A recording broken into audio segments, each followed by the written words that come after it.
ඔන්න අද අරගෙන ආවේ අවුරුද්දට ලේසියෙන් හදාගන්න පුළුවන් මුං ඇට කැවුම් රෙසිපි එකක්.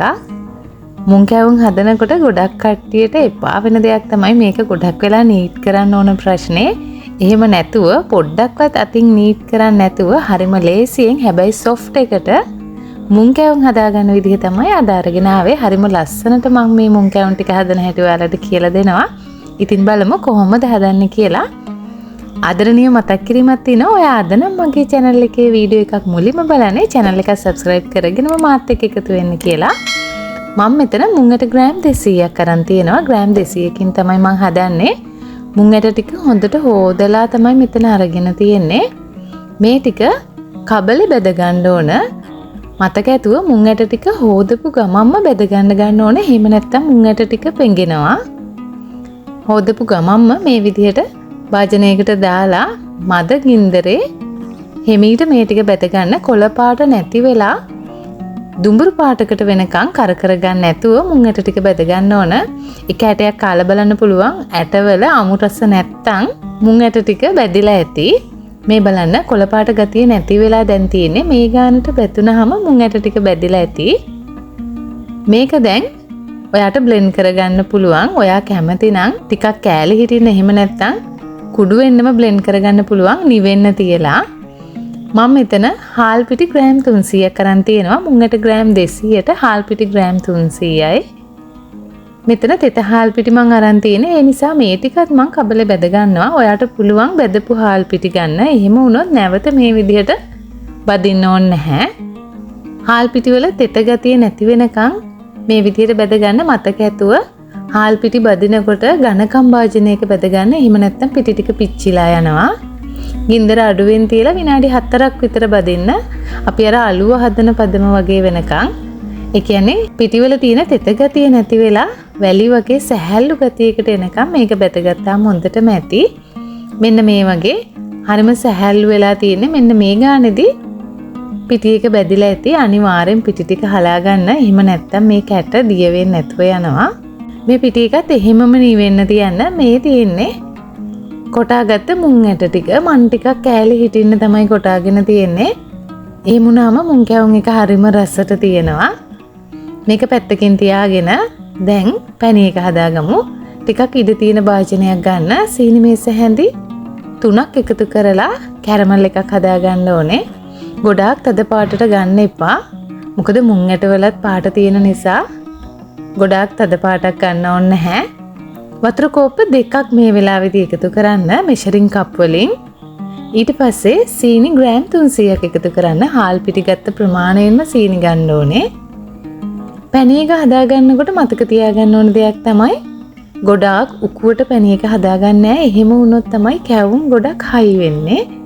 ඒ නිසා පැණි එකේ පදම ගොඩක් උකුවට නැතුව දියාරුවට ගන්න ඕන.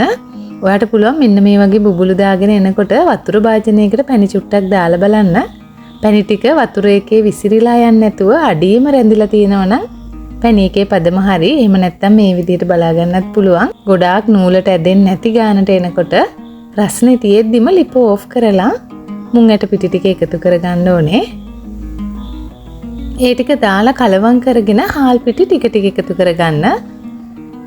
මම එක සැරේම එකතු කරනවා. ඔයාලා එක සැරේ එකතු කරන්න එපා. මොකද අපි පැණි අයින් කරගෙන නැති නිසා හදිස්සියේ හරි පැණි මදි වුණොත් එහෙම මේක අපිට හදාගන්න බැරුව යනවා. මෙන්න මේ විදිහට පිටි ටික ටික එකතු කරලා මම අන්තිමේදී පදම පෙන්නන්නම්. මේ ගානට වෙනකන් හදාගන්න ඕනේ. මතක ඇතුව බැදපු හාල් පිටි ගන්නවා නම් අනිවාර්යෙන් හලලා එකතු කරන්න. නැත්නම් ඒ කැට ටික දිය වෙන්නේ නැහැ පැණි එකේදී. සාමාන්‍ය විදිහට මුං ඇට කැවුම් හදනකොට ටිකක් උකුවට තමයි පැණි එකේ මේ විදිහට කලවම් කරලා අරගෙන තෙල් දාලා අතින් නීට් කරන්න ඕන. රස්නේ තියෙද්දිම අපේ අම්මලා එකට කියනවා අත් ගහනවා කියලා. අන්න ඒක කරන්න හරි අමාරුයි රස්නේ පිටින් තියෙද්දි. ඒ නිසා තමයි මේ විදිහට භාජනයේ තියෙද්දිම ලිපේ තියලා මේක හැඳි ගාගන්නේ මම.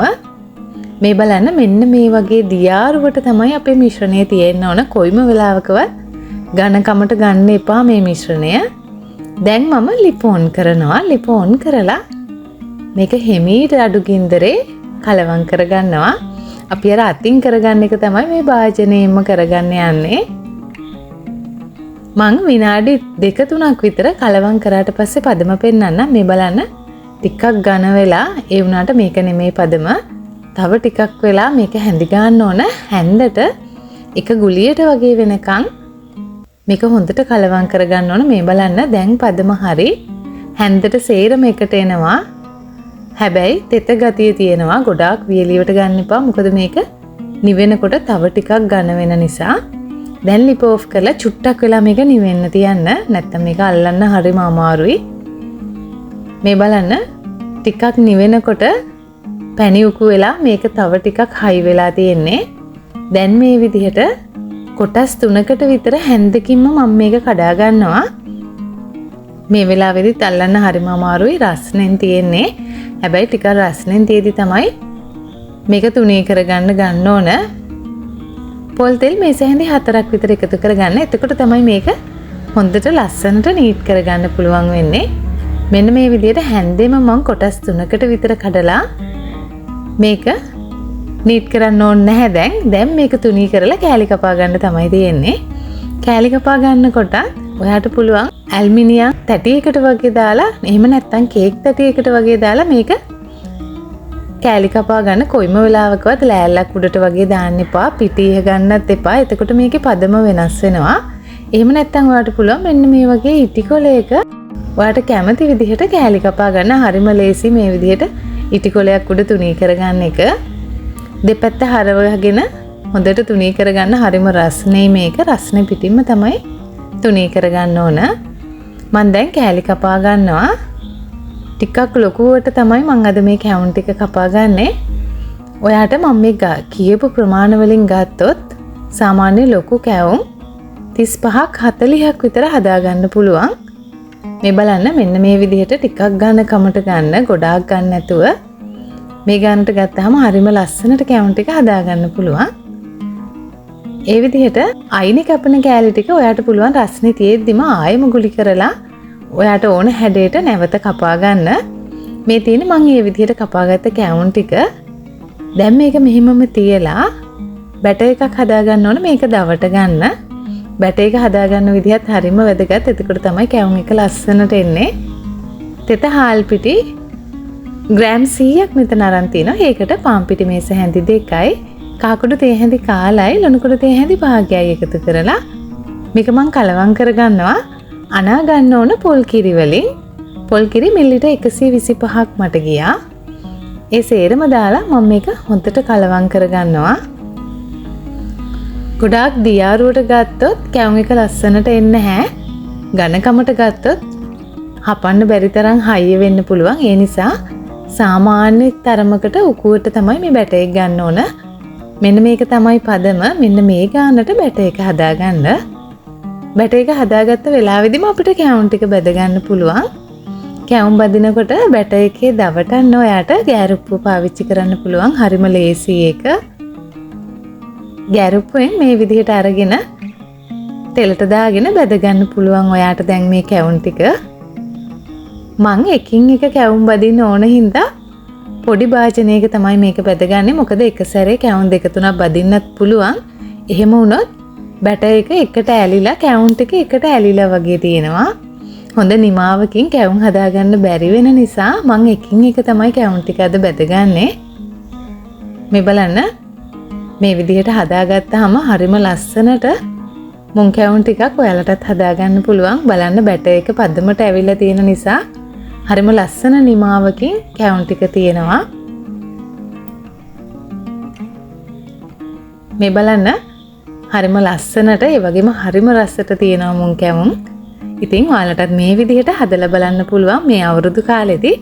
ඉතින් ආදරෙන් මතක් කරනවා ඔයා මගේ වීඩියෝ වලට කැමති නම් මගේ channel එක subscribe කරන්න කියලා. ඒ ළඟ තියෙන bell icon එක click කරලා තිබ්බොත් මම දාන අලුත්ම වීඩියෝ ඔයාට ඉක්මනටම ගෙන්න ගන්න පුළුවන්. එහෙනම් ගිහින් එන්න. සුබ දවසක් ඔයාලට.